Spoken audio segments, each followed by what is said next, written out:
আপনাকে কেন ডাকছিল একটু বলেন। আপনাকে ডিউটিতে কেন ডেকেছিল এবং আপনি আসলে মিল্টন সমাজদার সম্পর্কে আপনার স্বামীর সম্পর্কে আসলে কি ধরনের তথ্য দিয়েছেন ততটুকু বলা যায় একটু বলেন।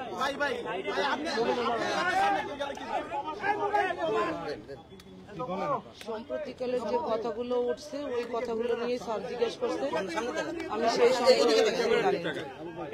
সম্প্রতিকালের যে কথাগুলো উঠছিল সেই সম্পর্কে জিজ্ঞাসাবাদ করছে।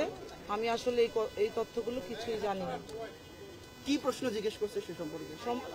এই যে প্রশ্নগুলো সম্প্রতিকালে উঠছে ওটাই। এই বিষয়ে আপনি জানেন কি সেটা বলেন। আমি কিছুই জানি না, আমি কিছু বলতে পারছি না। আপনার হাজবেন্ড কি করতো, কি ব্যবসা করতো, কি পেশায় ছিল উনি? তার বিরুদ্ধে যে অভিযোগগুলো উঠেছে আপনি এ সম্পর্কে বলছেন কিছুই জানেন না। আপনার স্বামীকে আপনি অপরাধ মনে করেন কিনা এটা বলেন। আমি কিছু বলতে পারছি না, কারণ আইন ব্যবস্থা নেবে, আইন যেটা করবে সেটাই। না না, মনে করেন করতো বা সে কিভাবে জীবিকা নির্বাহ করতো, তাকে কেন গোয়েন্দা পুলিশ ধরেছে এই বিষয়টা বলেন, সংক্ষেপে বলেন। আমি তো বললাম যে এলিগেশন গুলো উঠছে আপনারা তো জানেনই, সেই এলিগেশন ধরেই স্যার প্রশ্ন করছে। আমি যেটা আমি বলতে পারিনি কিছু, কারণ আমি কিছু জানি না।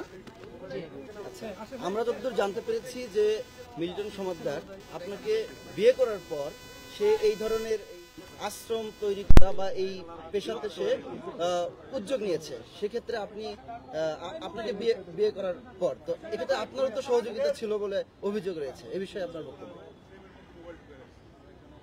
আমার কোনো বক্তব্য নেই। আপনি কি তাকে নির্দোষ মনে করেন?